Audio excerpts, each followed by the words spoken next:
Hello. This is kind of like a part 3 to the transmission. I know I've done the drain and fill on the fluid, and I know that's what Subaru said for everybody to do, but I'm going to show you, at least on this model, where the filter is. There's an external spin-on filter. On the 4-cylinder model, it's right on the side of the case, pretty much right above the drain plug on the case of the filter, or the transmission itself. This one, they did put it in the fender, so I had to locate it sometime afterwards. I have changed it since the last filming, but I'm going to show you where it is and how to change that. So in a minute we'll get underneath and I'll show you where it is. Okay, here we are underneath. This is the underneath the driver's side fender, kind of this side of the battery, towards the driver's side of the vehicle. And we have this little clip right here and this little clip. I believe there's another clip here which is missing on this vehicle. So I'm going to, as gently as I can, try to pry out this clip.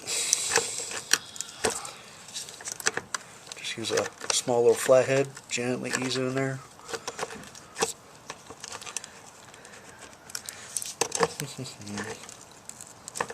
And there it is, as it pops right in the glasses. So you want to set that aside, don't lose that one. I'm going to change to a smaller Phillips tip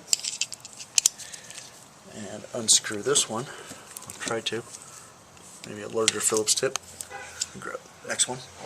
Dad, I was going to grab it for you.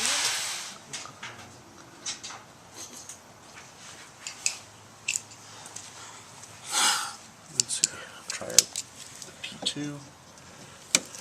There it goes. Okay, that one's going to loosen up.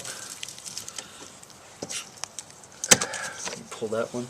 Again, don't lose these parts. You want to set them aside, unless you just go to Subaru and get some more. So this whole plastic shroud kind of pulls out of the way. Now, up here, as you can see, right here is the transmission filter. So we will take our pan. You always want to have plenty. Keep the pan underneath to drain. So,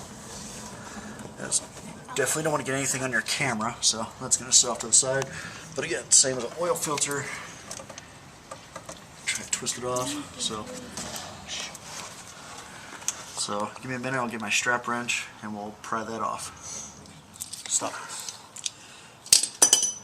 I'll stop.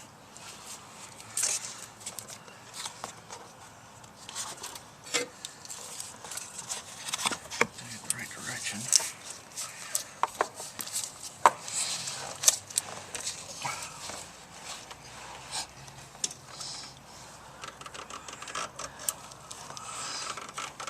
Oh, okay. Ready, John? Yeah. Okay, we got our strap wrench around. We've just got to start loosening up. There it goes. Start loosening up until we can take it off by hand. There it goes. You're going to lose a little bit of ATF coming out. Just make sure you have a pan, plenty of rags.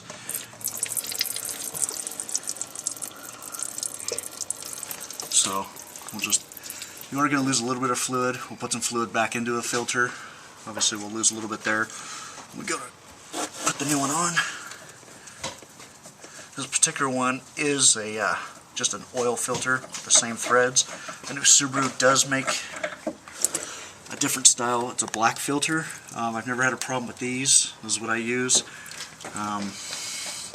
If you do want to, you can go to Subaru, get their actual black filter. It says AT, it's stamped on one side. I know a lot of times they say you don't need to change this particular filter, but I figure it spins off, so I might as well change it. Do this about once a year, so just keep fresh oil in there. So here's the new filter. That is pretty small. I'm going to put some ATF into there. So I have my assistant pump. Try to fill. Oh, let it settle in there. Oh, got some bubbles going. That looks like blood. It is a hydraulic fluid, so it is red. You just don't want it burnt or brown. Okay, we put quite a bit of fluid. You will lose a little bit, so as you drive, just keep topping it off. Check your automatic transmission drain plug. So be careful, because you are going to lose it. It does sit sideways, so you are going to lose a little bit as you tighten it back up. So there it goes. And just try to get as hand tight as you possibly can.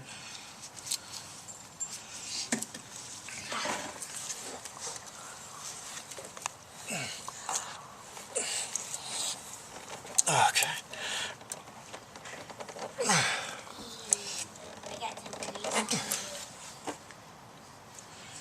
Okay, that's about as hand tight as we can get.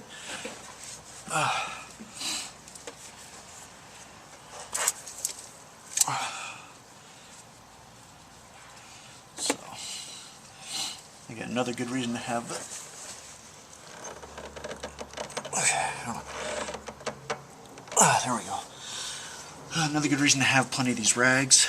So, we got the new filter on.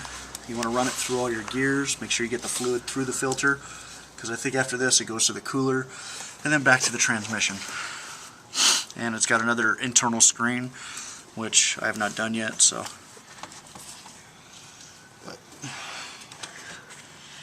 and then you want to reinstall these things in the reverse order.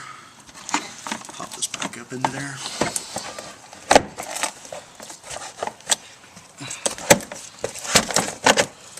Get that line back up, line up your clips, and remember that's the Phillips clip that goes here and the flat clip that goes here. So this one, the Phillips is out. Move the oil pan out of the way.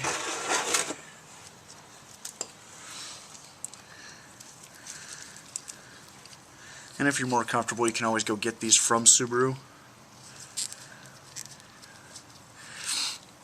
Make sure to squeeze down.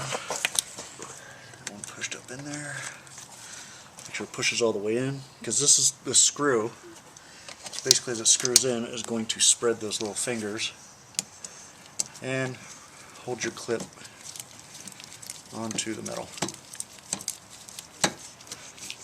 Just snug. You don't need it too tight. So you got that one, and then take this clip. Same thing, make sure it's pushed up as far as you can. Same thing here, line it up with your hole and try to get this pushed back out.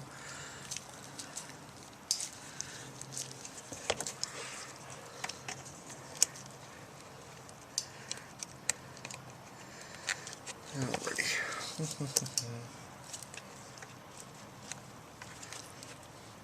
Okay.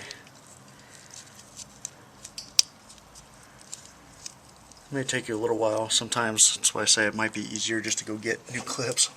I've done this a couple times, and each time usually I have to get a pair of needle nose or something, or squeeze these little fingers down to make sure they get into the hole. There it goes. And then you pop that in and just make sure everything's back and tight and snug. And that's where the automatic transmission filter is, at least on the 6-cylinder models. I'm not sure about the later models, 2010s or other 3-liters, but double check your owner's manual, look online, and they'll probably be right here, right underneath this plastic piece. This is towards the driver's side of the vehicle. So if you want to change the transmission filter, just be on the safe side, that's what you do. And again, I just use that oil filter. It seems to work. Never had any issues. If you want to get the black Subaru transmission filter, go to your local dealer. Ask them specifically for that. Unfortunately, my dealer in my local area decided to not sell me anything and tell me that's not a required item. So instead of making money, I decided to let somebody else make some money. So good luck, have fun, be safe.